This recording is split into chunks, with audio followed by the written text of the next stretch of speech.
breaking news this morning. 3 people killed in a string of shootings in Nashville. 2 of those people killed while sitting on their front porches in East Nashville. It does seem like we are talking more about shootings almost every morning.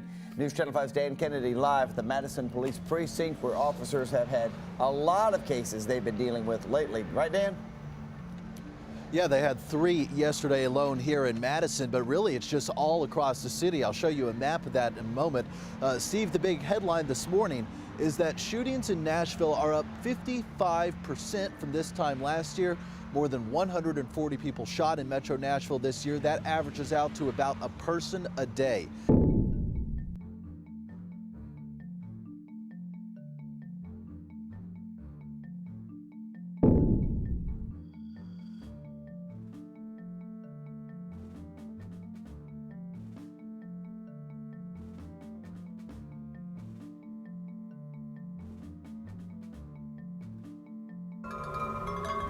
All Freddie Sherrill wanted to do was go to sleep.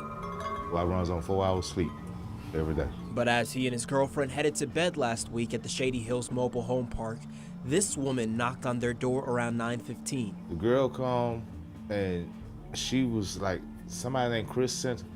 I'm like, I don't know nobody named Chris. Freddie tried closing the door, but police say 3 gunmen got out of the maroon 4-door sedan and busted through the door. They done bum rushed her in the house and all them pussies whipped me and had me there. I still got blood on one of my plants right there. One suspect held a gun to his girlfriend's head while others grabbed jewelry, a wallet, and other items. Minutes later, they fled, leaving the couple terrified. It's got us shaken up and all real bad and all. I'm trying my damnedest to try to make it comfortable for her, so she wanted to be so scared, so nervous. Car thefts by teens. It's a problem in Music City, and often those thefts can lead to other more serious crimes. News Channel 5's Kyle Horan talks with a victim whose car was stolen by a teenage thief. We was actually getting our car repaired. Transmission went out. Malik King was just trying to fix his wife's car, a 2002 Sequoia, which looks like this. The mechanic was test driving it to make sure that everything was running correctly. King says that mechanic stopped here. He left the keys in it when he stopped at the store, I guess, to grab a drink or something for some transmission fluid or whatever. And then when he came out, he saw taillights, which someone had jumped in it and took off. Bizarre attack involving a machete and a baseball bat. News Channel 5's Nick Barris is in the 5 Alert Center with this story. This sounds scary. Yeah, what else do you need to say about that but scary? We have a case here where Metro Police say an adult suspect threatened 2 teenagers with both of those weapons. Why? That's a darn good question. Well, what we do know is it happened at a market on 40th Avenue North. You know, a passing school resource officer just happened to look over that way, spotted the altercation. The suspect was apparently standing over the teen's vehicle. They were inside cowering, and he was swinging the machete in a threatening manner. Again, why he was doing this still remains unclear. He also reportedly shattered one of the teen's cell phones earlier with a baseball bat as that boy tried to call 911. Fortunately, the SRO was able to defuse the situation there at the scene, call for backup from Metro Police, and they were able to take the suspect into custody this morning. He's charged with assault with a deadly weapon, those weapons being a baseball bat and, again, a machete. We'll send it back to you in the studio. An elementary school in Bartlett, Tennessee has been forced to shut down a popular Bible club after receiving complaints from an anti-religion group. The Bible club at Altruria, elementary school, was optional and was held prior to normal school hours, but the Freedom From Religion Foundation threatened to sue, saying it was unconstitutional because the club was led by school district employees and was therefore, quote, really just religious instruction by public school officials.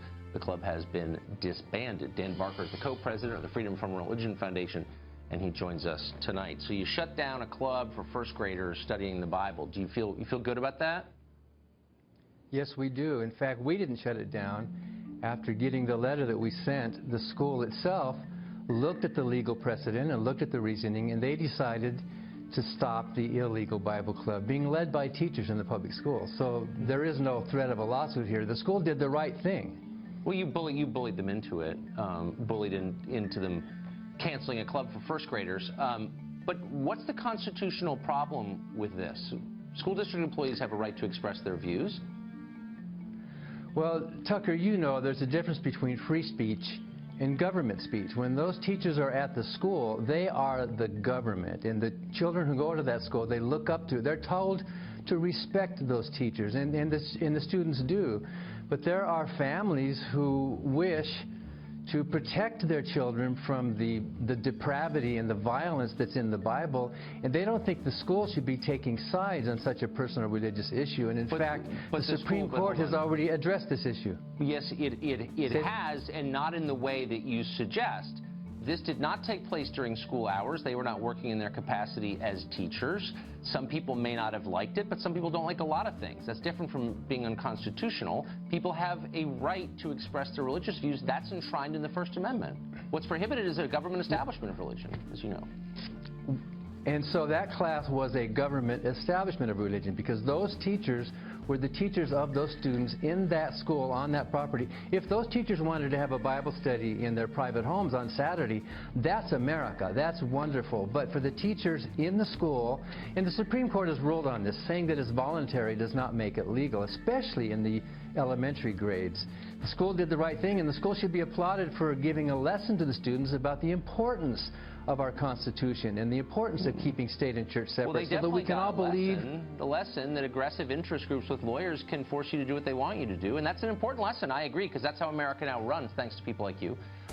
Good morning, everybody. That breaking news out of Sumner County this morning. A flood situation is dangerous. Widespread flooding in this area in Sumner County. Sky 5 from above, watching as this black truck is stuck in the floodwaters. And yes, there is someone in that truck.